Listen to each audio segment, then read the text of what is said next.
much, everybody. What a great song that is, but we'll cut it a little short because we have some business to discuss. What a group of smart ones we have in front of me today. That's about as good as it comes up here, the brain power, the greatest power of them all, the brain power.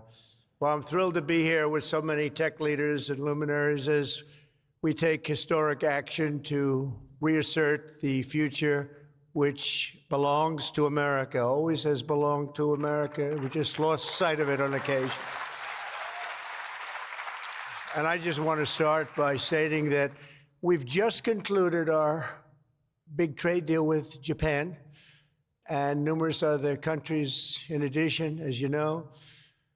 But on the Japan deal, because it was literally just signed, letter was just signed, it gives us a sort of signing bonus. So I'll bring it into sports talk, a signing bonus. Like you have signing bonuses too, I understand. You're getting a lot of money, 100 million, that's not bad.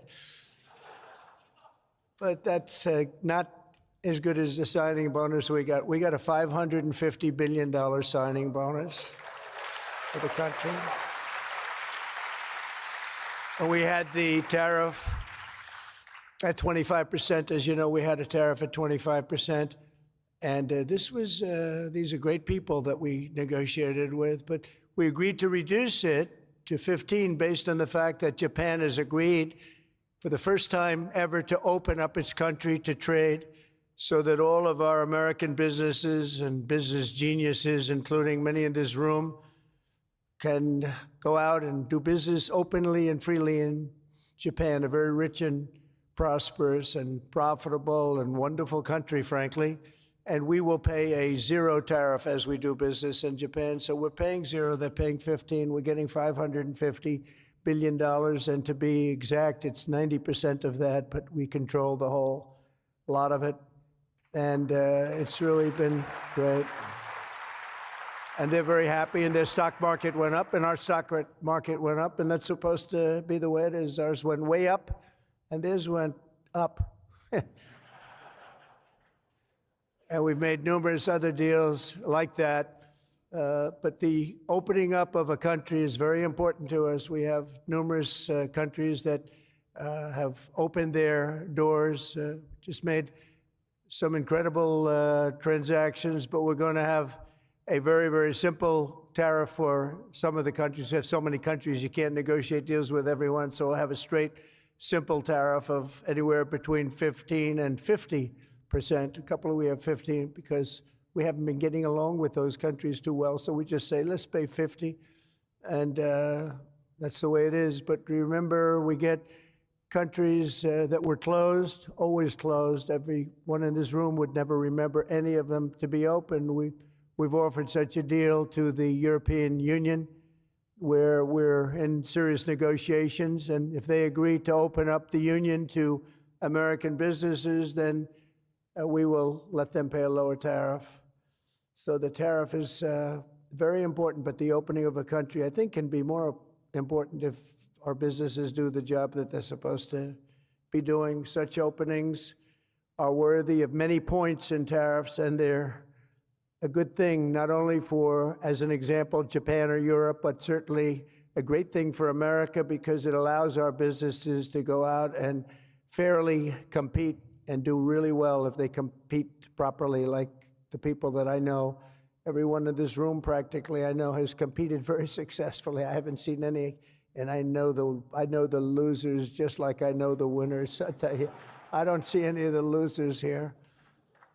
But now if some of the countries that pay 25% or more on autos complain, remember that Japan was willing to pay upfront the $550 billion for that privilege of negotiating with the United States of America. We also made a deal yesterday with the Philippines and Indonesia, which in both cases will be opening up their country. And we're in the process of completing our deal with China. And as you know, the UK, we made a deal. It was a very good deal for everybody. Everybody's happy. It's always nice when everybody can be happy.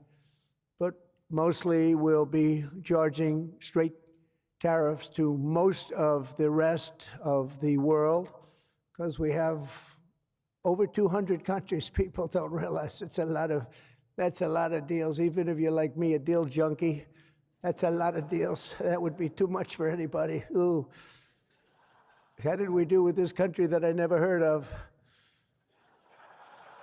We got a lot of deals cooking, but America is taking in hundreds of billions of dollars like it never has before.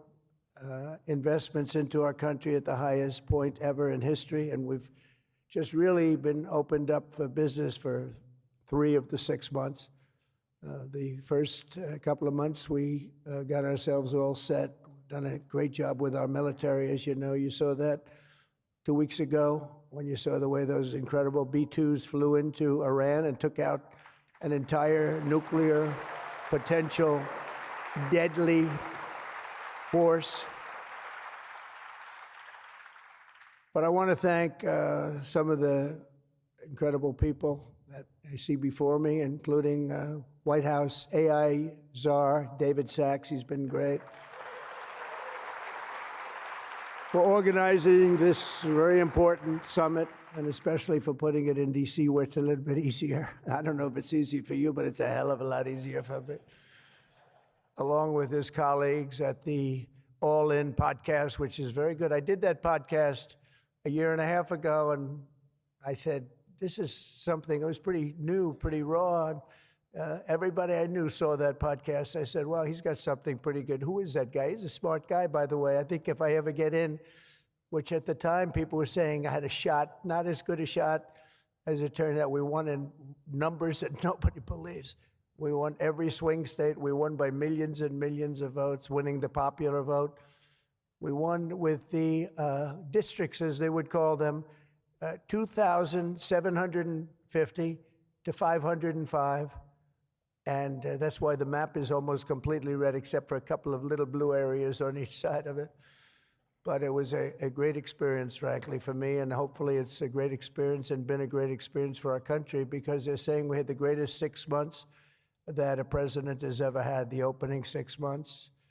And I'm not even sure, maybe 6 months, I'm not sure it's the opening, but let's call it the opening 6 months. It sounds a little bit nicer.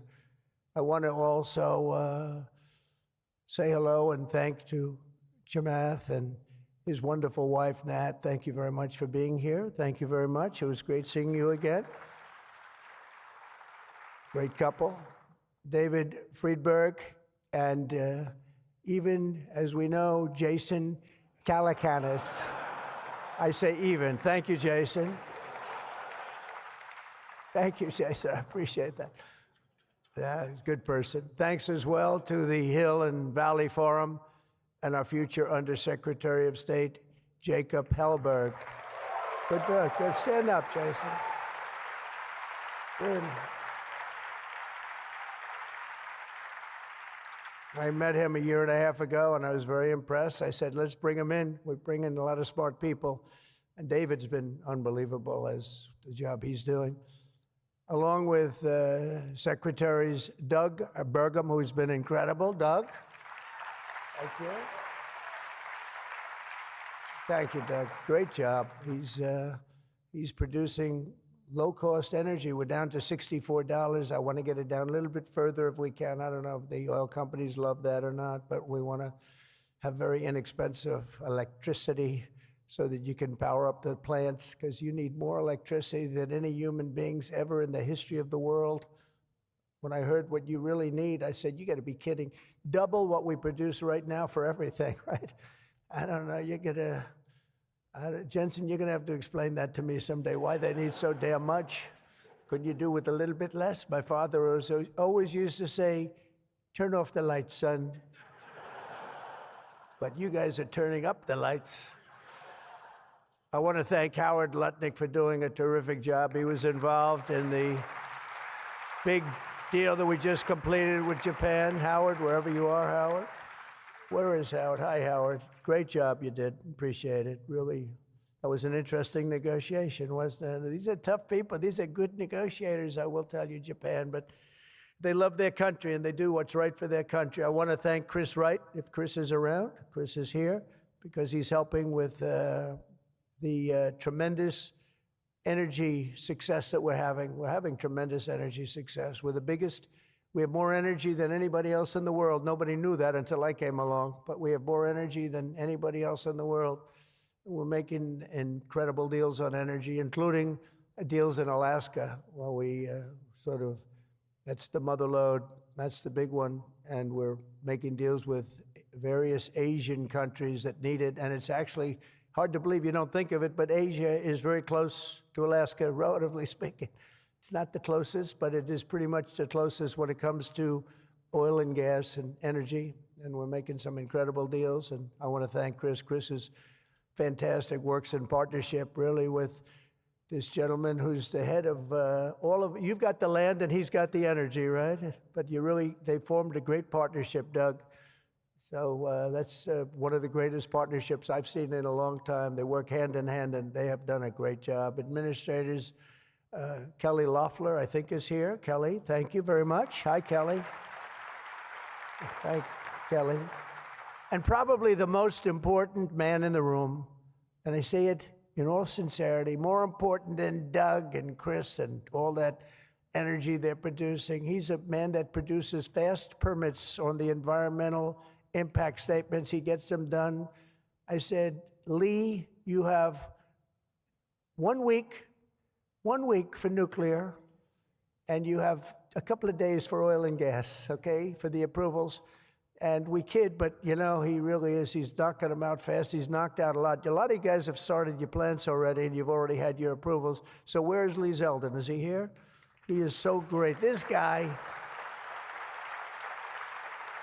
he is so great. That's why he has a slightly better seat than I gave to Doug, you see?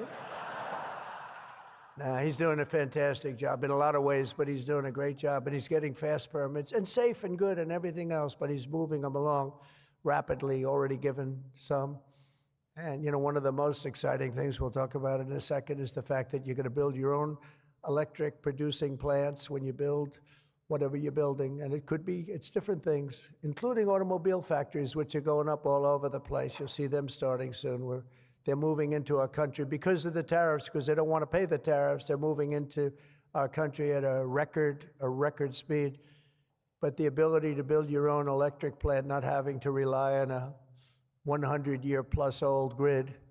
And then if you have electric capacity extra, you're going to sell it into the grid, make some money, but you'll sell it right back into the grid. Director of the Office of Science and Technology Policy, Michael Kratsios. Michael, thank you very much.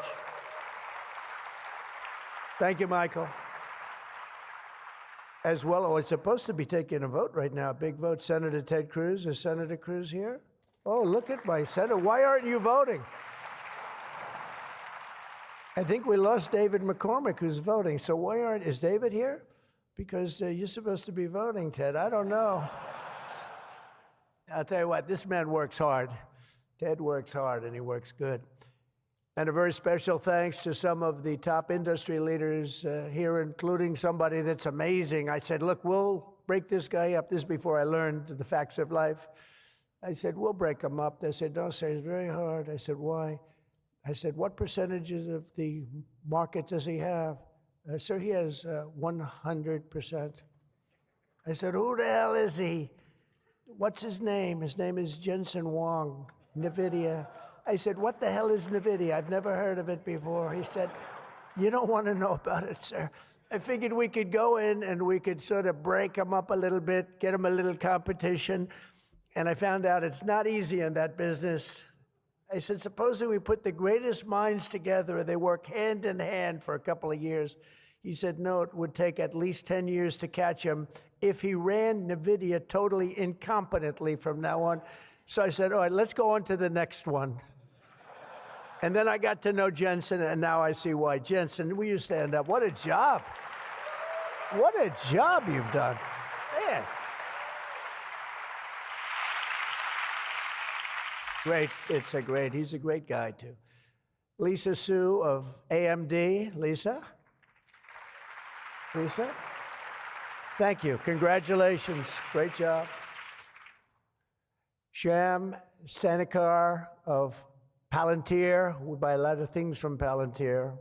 Where are you? Are we paying our bills? I think so. We just made a deal with the European Union where they're going to pay the United States of America 100% of the cost of all military equipment. They're going to ship it to the European Union, and then they'll distribute it, and much of it will go to Ukraine. It's been a long time since you've heard those words, because we're in for $350 billion. But now we send it to Europe, and Europe pays, and they were great. We had a tremendous NATO meeting a few weeks ago, and it was pretty amazing, actually, what happened. They agreed to go from 2% to 5%, and they had 2% where they didn't pay. They have 5% where they've already paid. That's a big difference. That's trillions of dollars, actually, trillions. But they're going to spend that money in the United States with our defense companies, and we're going to send it to them, and they'll distribute the equipment that we send. So that's the way it should have been 3 years ago, frankly. And Jeff Sprecher, the other half of that incredible family, is he here? Is he here? He's a fantastic guy, international, intercontinental exchange, and he's been a friend of mine for a long time, the husband of Kelly, who's really doing a good job. You are really doing a good job. And small business, which is actually big business if you add it all up, right? It's probably the biggest bank there is, but they call it small business, and she's done a fantastic job. Thanks, Kel. Say hello to Jeff. As we gather this afternoon, we're still in the earliest days of one of the most important technological revolutions in the history of the world. Around the globe, everyone is talking about artificial intelligence. I find that too. Artificial, I can't stand it. I don't even like the name. You know, I don't like anything that's artificial. So could we straighten that out, please? We should change the name. I actually mean that. I don't like the name artificial anything, because it's not artificial. It's genius. It's pure genius. And its potential to transform every type of human endeavor and domain of human knowledge, from medicine to manufacturing to warfare and national defense. Whether we like it or not, we're suddenly engaged in a fast-paced competition to build and define this groundbreaking technology that will determine so much about the future of civilization itself, because of the genius and creativity of Silicon Valley. And it is incredible.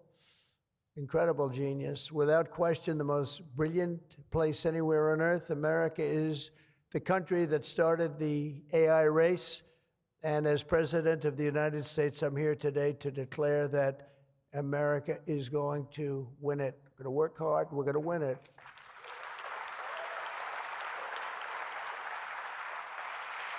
Because we will not allow any foreign nation to beat us. Our children will not live on a planet controlled by the algorithms of the adversaries advancing values and interests contrary to our own. We don't want to have contrary interests. We want to get along, and we'll get along with other countries. We're having a great relationship, as I told you, with those countries that we mentioned, with Japan and Indonesia and so many others. The European Union, we're getting along. We're getting along very well with China. A lot of respect for President Xi. We have a great relationship, and we'll see how it all works out. But we're getting along with countries it's really been pretty amazing, I will say that, and it's a good thing. It's a good thing, not a bad thing. So from this day forward, it'll be a policy of the United States to do whatever it takes to lead the world in artificial intelligence, such an important thing happening. This is really something that nobody expected. It just popped out of the air, and here we are. But we will defend our nation, our values, our future, and our freedom, and it will be really great. But what we really need to be successful is a very simple phrase called common sense, and that begins with a common sense application of artificial and intellectual property rules. It's so important. You can't be expected to have a successful AI program when every single article, book, or anything else that you've read or studied, you're supposed to pay for. Gee, I read a book, I'm supposed to pay somebody. And you know, we appreciate that, but you just can't do it because it's not doable. And if you're going to try and do that, you're not going to have a successful program. I think most of the people in the room know what I mean. When a person reads a book or an article, you've gained great knowledge. That does not mean that you're violating copyright laws or have to make deals with every content provider. And that's a big thing that you're working on right now, I know, but you just can't do it. China's not doing it, and if you're going to be beating China, and right now we're leading China very substantially in AI, very, very substantially, and nobody's seen the amount of work that's going to be bursting upon the scene, but you have to be able to play by the same set of rules. So when you have something, when you read something, and when it goes into this vast intelligence machine, we'll call it, you cannot expect to every single time say, oh, let's pay this one that much, let's pay this one. It just doesn't work that way. Of course, you can't copy or plagiarize an article, but if you read an article and learn from it, we have to allow AI to use that pool of knowledge without going through the complexity of contract negotiations, of which there would be thousands for every time we use AI.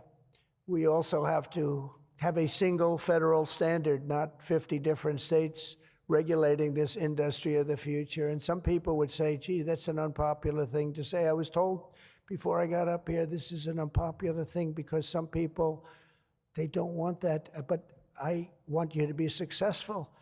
And you can't have one state holding you up. You can't have 3 or 4 states holding you up. You can't have a state with standards that are so high that it's going to hold you up. You have to have a federal rule and regulation. Hopefully you'll have the right guy in this position that's going to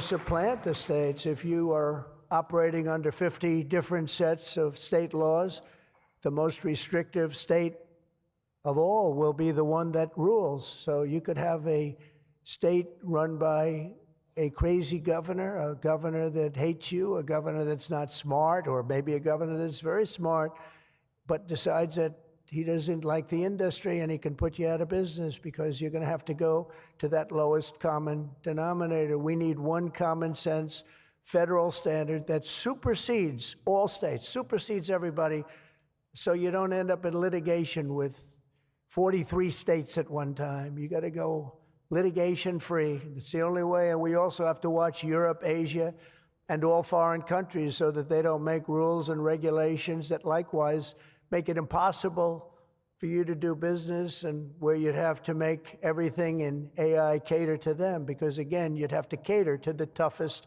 country or to the toughest state. You can't do that because it would ruin it. I just terminated all of the, as an example, California car emissions rules, which were a disaster. It cost them just billions of dollars as an industry, but thousands of dollars per car.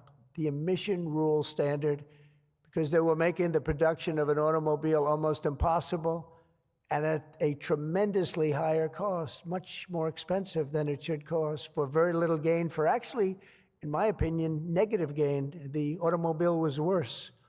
Under this administration, our innovation will be unmatched and our capabilities will be unrivaled. And with the help of many of the people in this room, America's ultimate triumph will be absolutely unstoppable. We will be unstoppable as a nation.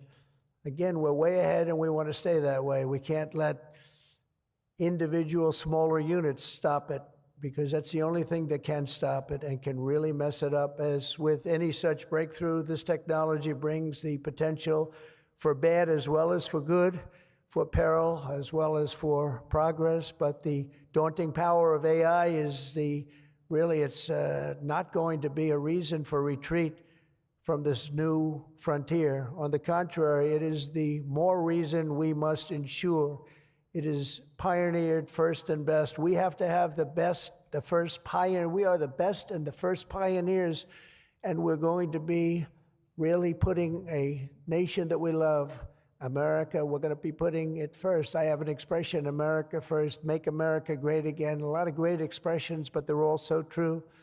We're going to make America great again. We're going to make this industry absolutely the top, because right now it's a beautiful baby that's born. We have to grow that baby and let that baby thrive.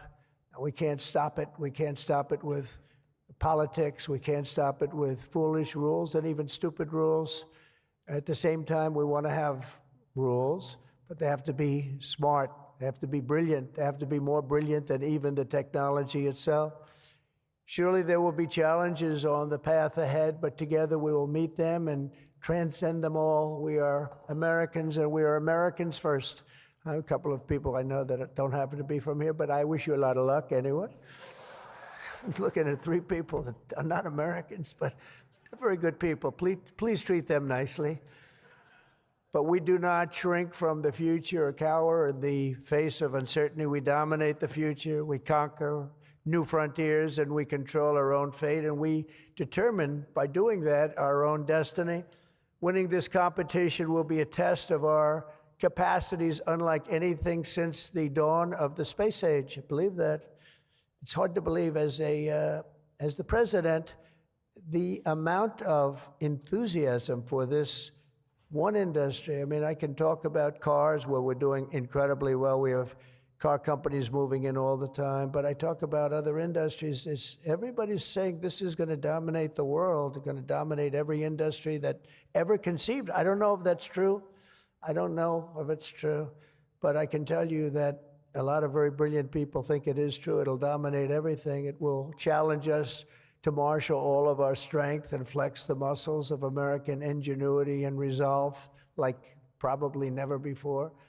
It will require us to blast through obsolete systems, cut through thickets of regulation. We've got to get rid of some of the regulation, but we want good regulation and rebuild the industrial bedrock of our country.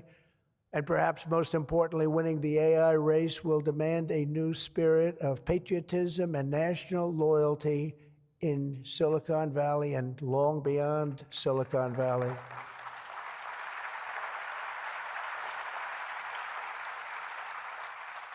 For too long, much of our tech industry pursued a radical globalism that left millions of Americans feeling distrustful and betrayed. And you know that. Everybody knows that. Everybody in this room certainly does. Many of our largest tech companies have reaped the blessings of American freedom while building their factories in China, hiring workers in India, and slashing profits in Ireland. You know that? All the while dismissing and even censoring their fellow citizens right here at home.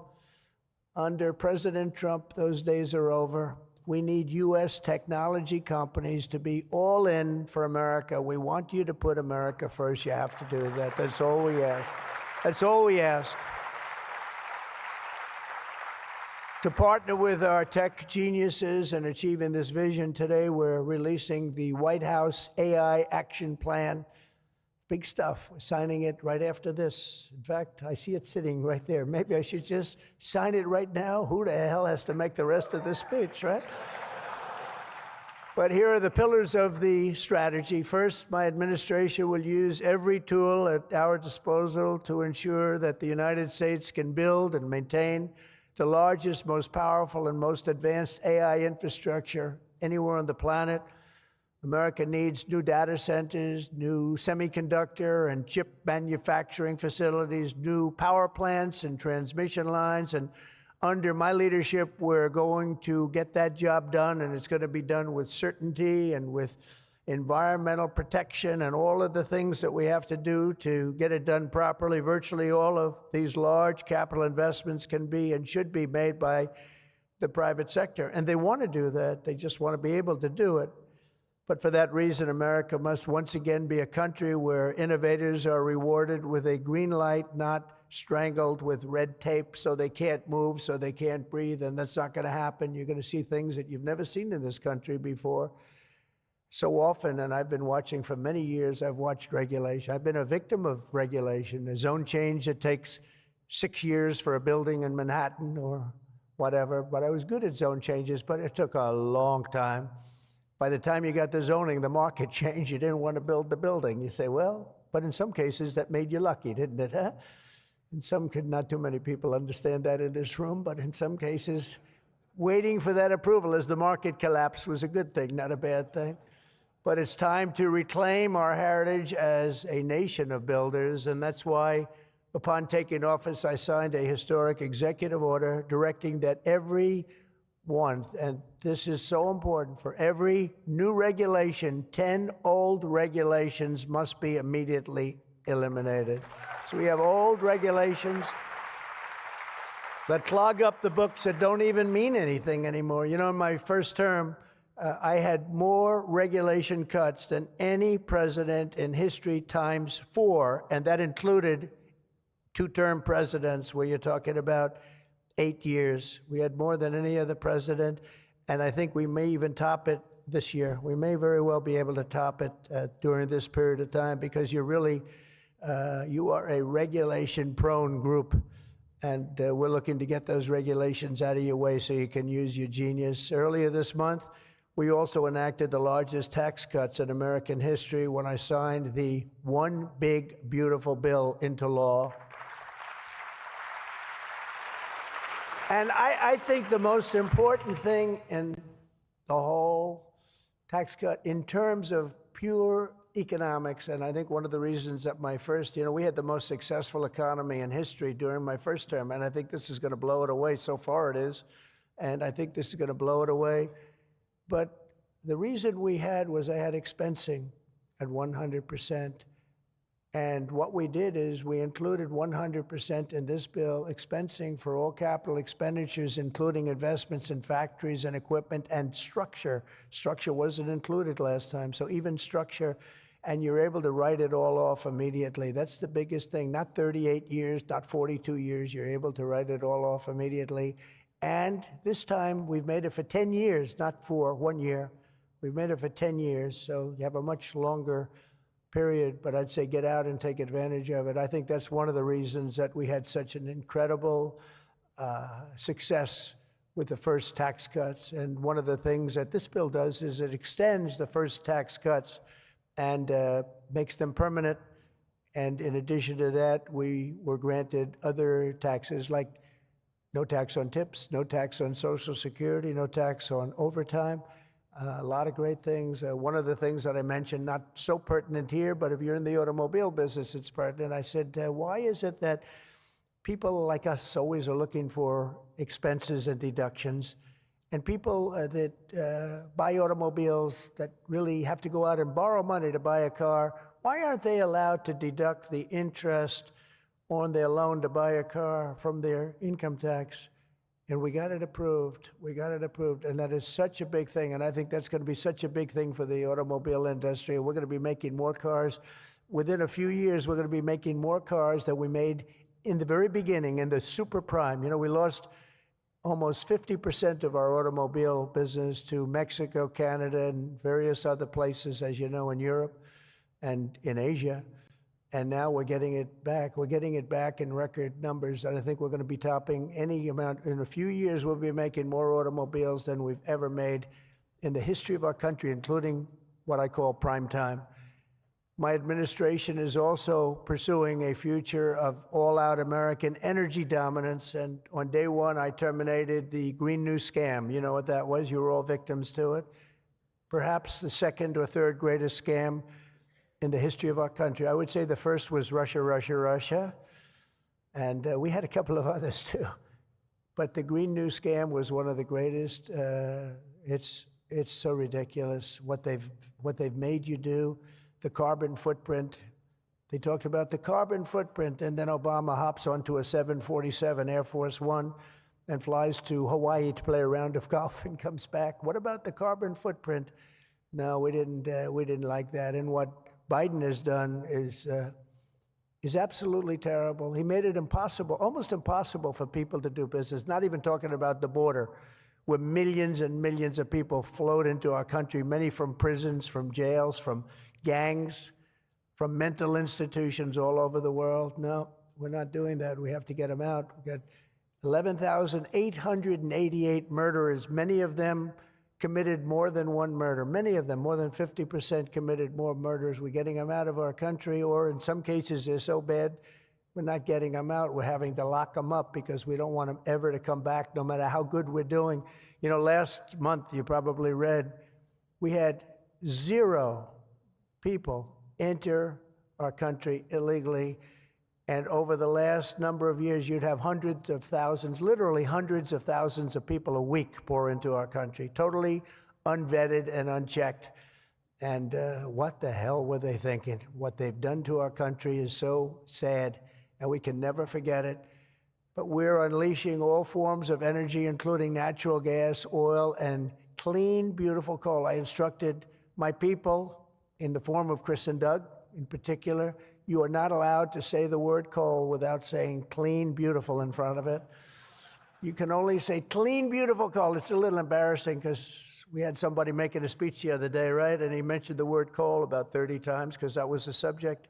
And he kept going clean, beautiful. I wanted to say, okay, just take it easy. You could just, got a little bit crazy, right, Doug? But it's, you know, China's using it. They're building now 57 big power plants, all fueled by coal. And we have to compete, we have to win, and we're going to have clean, beautiful coal, but we have more coal than any. We have more anything in terms of energy than anybody, oil and gas. We also have more coal. In May, I also signed an executive order to rapidly begin construction of safe, reliable nuclear reactors. That's a big thing now.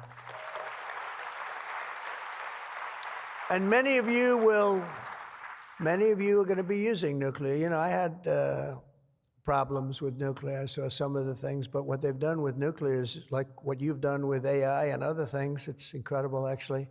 It's long-term, it's inexpensive, it's safe. What they've done is really amazing. So we opened up the industry, very strict rules, but we opened up the industry, and some of you are going to choose nuclear over oil and gas or whatever it might be. Under the last year of Biden, China added 11 times as much power generation capacity as did the United States. Can you imagine that 11 times? Under the Trump administration, we will be saying those very famous campaign words, drill, baby, drill, and build, baby, build. And we will be adding at least as much electric capacity as China. We think we're going to catch them and maybe even have something a little bit extra. They're going very rapidly, but so are we. And we'll be doing at least as much, and every company will be given the right to build their own power plant. So when you build, you can build your power plant with it, and you are essentially going to become your own utility. It's a utility to yourselves. And as I said, any excess energy you're going to sell back to the grid and make plenty of money doing it. As a result of these pro-American policies since my election, we're seeing trillions and trillions of dollars in new investments. So at this moment, we have almost $17 trillion coming into this country. There's never been a period of time like that. And that's in a period of a few months. In a few months, Meta, Amazon, Google, Microsoft are all investing $320 billion or more in data centers and AI infrastructure this year. Those companies are really, they're really going at it, and they're very smart people, very good people. I got to know a lot of them. You know, I didn't like them so much the first term when I was running. I wouldn't say I was thrilled with them, but I've gotten to know them and like them. And I think they got to like me, but I think they got to like my policies maybe much more than me. NVIDIA has committed $500 billion over the next 4 years. Thank you, Jensen. I'm sure that'll be a good investment. If you're doing it, it's good. Thank you very much. It's a great statement. Last week, I was in Pennsylvania as 20 companies announced $92 billion with David McCormick, senator, great guy from Pennsylvania. $92 billion in energy and data center projects, including what will soon be the largest natural gas power plant anywhere in North America. They're going to town. It's already under construction, the largest in North America by far. For decades, we had leaders who spent their time focused on building up foreign nations. Under the Trump administration, we are going to have leaders who are going to build up our nation. This colossal investment in AI infrastructure and many other industries, for that matter, such as automobiles and so many other things, will also create thousands and thousands of great-paying jobs, the kind of jobs we want, including lots of blue-collar jobs. And you know, our numbers are very good right now, but wait till you see these numbers in 2 years from now.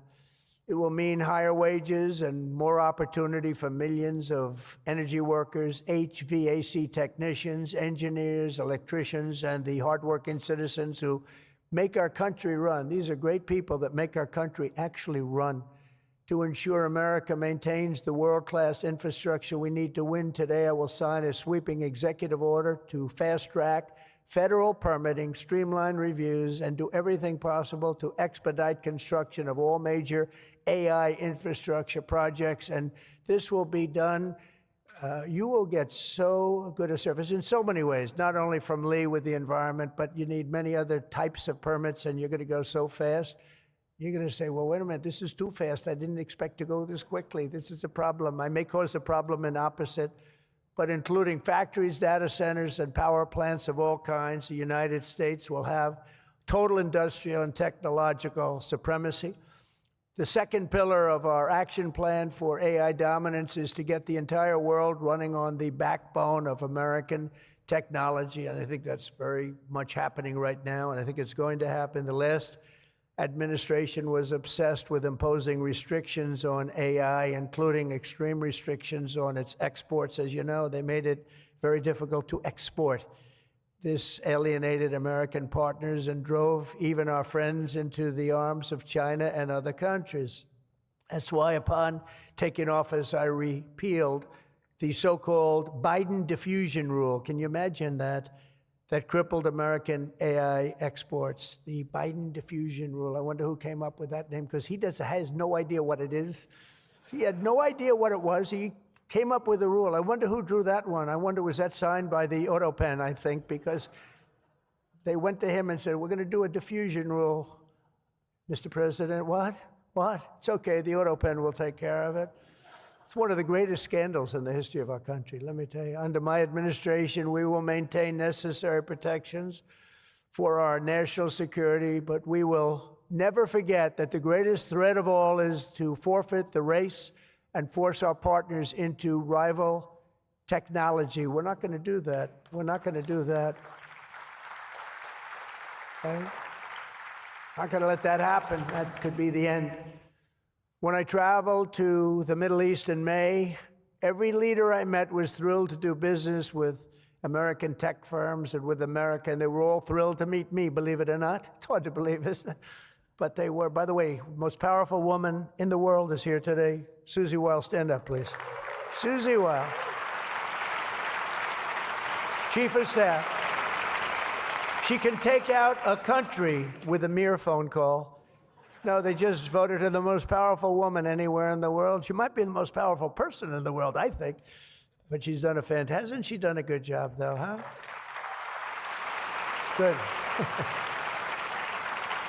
But we're going to come home with trillions and trillions of dollars in deals, and that's the way it is. But the King of Saudi Arabia, met three great leaders. I went to three countries predominantly. King of Saudi Arabia said, and I can say that Qatar and UAE, the leaders, brilliant guys, great people, they said the same thing. They said, you know what, that 1 year ago, your country was dead. It was a dead country. They were looking at China, they were looking at other places, but you had a dead country.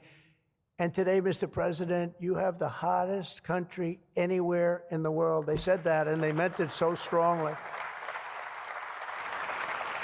And when I went to NATO 2 weeks ago, where we made the deal where they pay 5% instead of 2%, they said the same exact thing. They said, boy, I tell you what a difference it is. It's a year ago, you people were dead. We didn't think you were going to make it as a country. Today, you're the hottest country in the world. They all said it. All those leaders said it, 30 of them. So today, I'm signing another major executive order that will turn America into an AI export powerhouse. Under this order, Secretary Lutnick and Secretary Marco Rubio's doing a great job as Secretary of State, will work to rapidly expand American AI exports of all kinds, from chips to software to data storage of all kinds. And that's very important. That's going to give you the freedom to do what you want to do. And third, once and for all, we are getting rid of woke. Is that okay? Because I know you had to hire all woke people.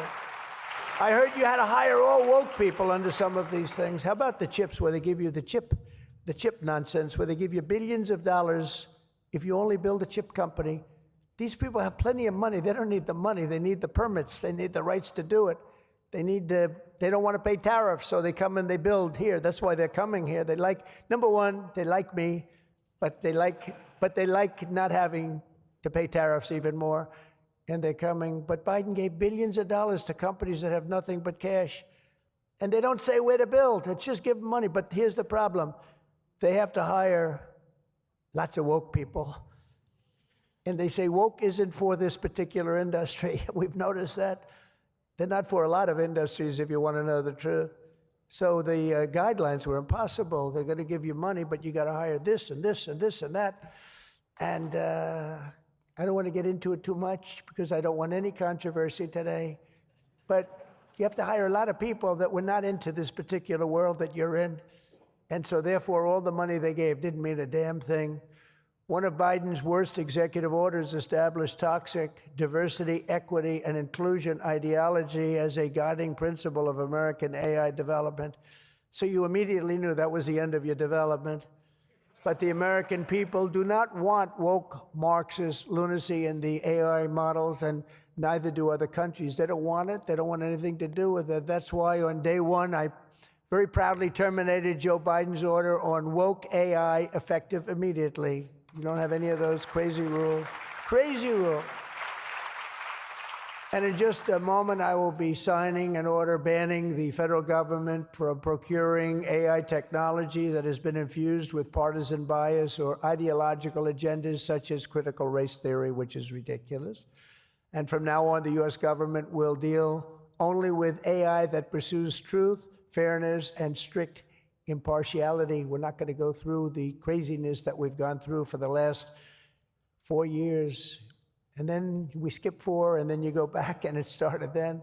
But it hung around a little while. Now it's not hanging around at all. Now it's actually very uncool, as somebody told me the other day. It's so uncool to be woke.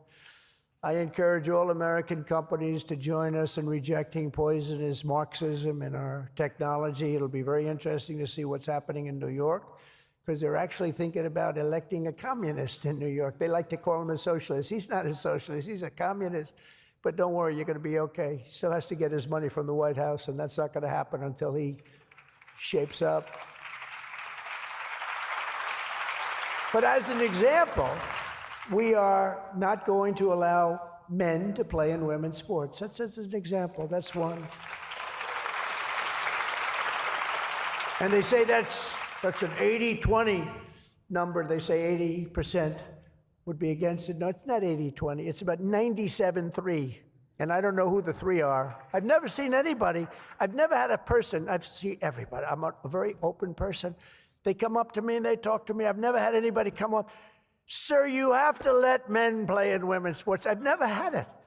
I deal with hundreds or thousands of people. Every time I talk to somebody, nobody's ever, they talk about AI, they talk about everything, but they've never said, you gotta allow, this is ridiculous. Men should be allowed to play in women's sports. It's sort of crazy, isn't it, huh? You have to see, did you see the race? It was a race, a long distance marathon, one of those all-day deals, and we had one of the great female runners, and we had one of the great male runners, and at the end of the day, he won the race by 5 hours and 14 seconds. They waited around for the really good athlete female. It's very demeaning to women, I want to tell you that, but they waited, her parents were waiting for hours. Somebody said, why don't you go back to the hotel and sleep for a few hours and come back and meet your daughter? This is what they do. You got to see the weightlifting records, though. They're the best of all. A woman lifted 212 pounds. It was a world record. It held for 18 years. And now a man who transitioned came up and looked at the bar. How much is it? 212 pounds. Oh, let me try it. Bing, bong. I think he broke the record by 109 pounds. It's going to be a long time. It's going to be a long time before a woman catches that. And these are great athletes and great people, and it's demeaning. And who the hell wants this? We're off of that whole standard, because I just tell you those as examples.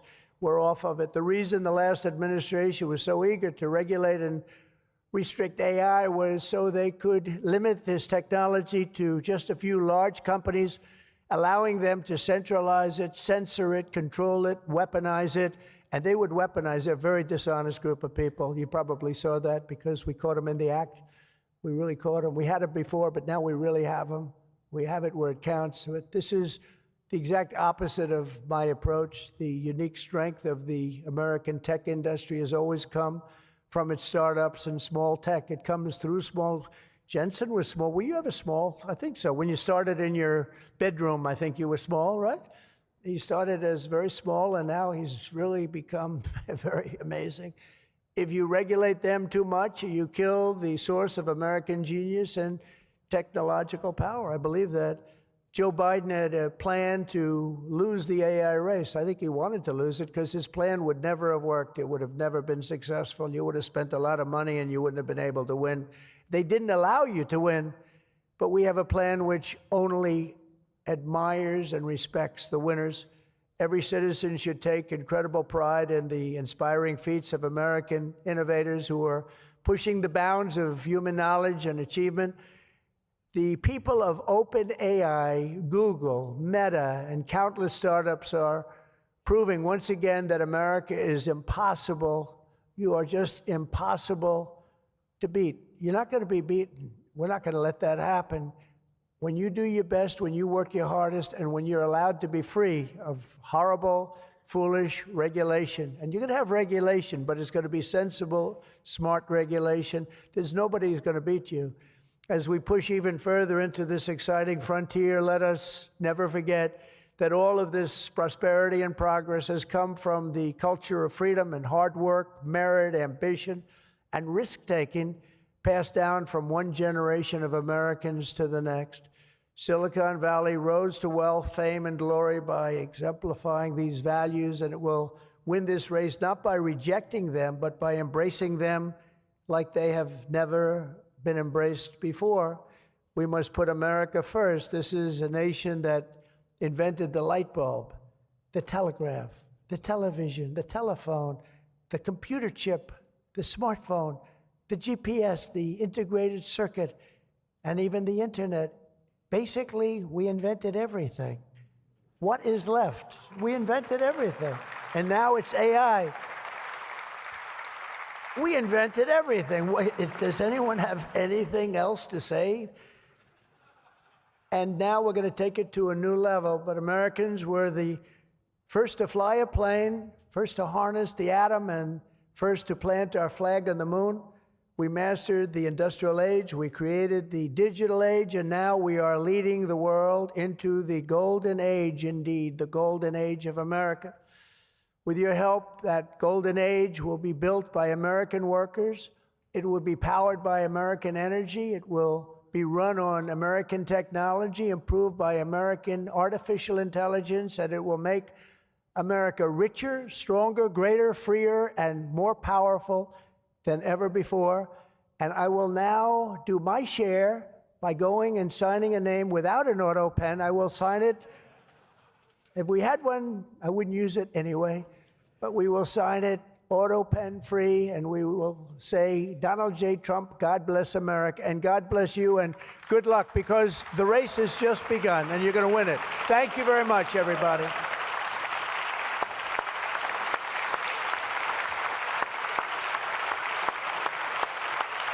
Thank you.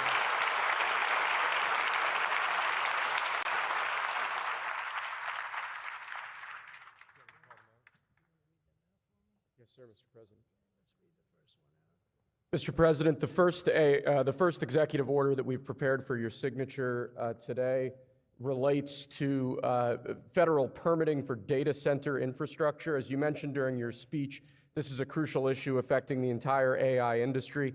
What this executive order will do is establish fast-track permitting and ensure that the federal government is working to get data centers approved and through the permitting pipeline as quickly as possible.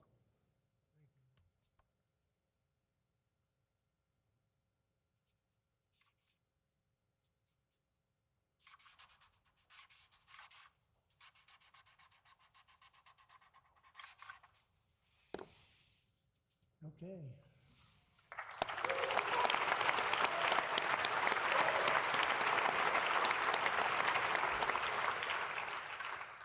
as you said before, sir, it's absolutely essential that American AI models and the American AI industry dominates the future of this industry around the world. What this next executive order will do is promote, through various instrumentalities of the federal government, the export abroad of American AI models to ensure American AI dominance in the future.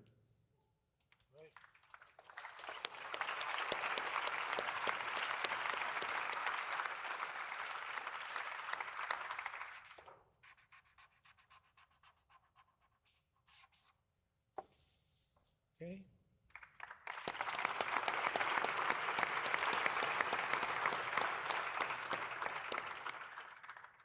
And lastly, sir, as you said in your speech, we don't want woke AI. We want AI models based on accurate information that give accurate information and accurate answers.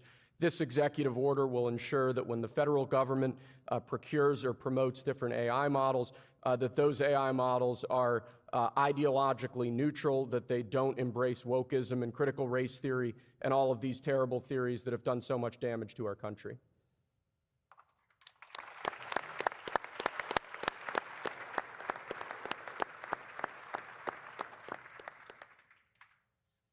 Thank you very much.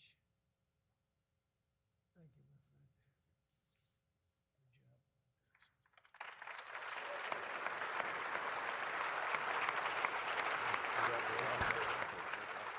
job. Thank you, everybody.